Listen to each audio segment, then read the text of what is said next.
Next. Ikaw. Kung ihahalin tulad mo yung sarili mo sa isang bagay, ano yun? Ako po. Kung ihahalin tulad ko po ang sarili ko sa isang bagay, ito po ay ang Mercusys MR80X AX3000 Dual Band Wi-Fi 6 router. Ha? Ang lalim mo naman masyado. Mabilis po kasi akong tao.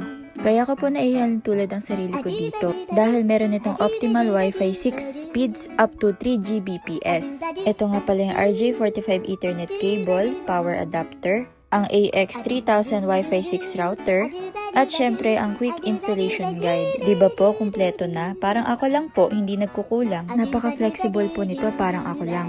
Meron ng gigabit ports. Kalat talaga ang signal. Dahil sa high gain antennas na may beamforming, pwede maging access point mode, may parental controls, pwede rin po kayo mag-enable ng overall security protection. Tulad ng pag-keep ko ng mga secret ninyo if ever mag-share kayo. Char. Diba? Secured talaga. At saka alam niyo po ba, parang ako talaga to. Kasi pwede po kayo mag-connect dito hanggang 256 devices. Tulad nito, madali ako magkaroon ng connection sa ibang tao. Dito lang yan sa Go Gadgets PH.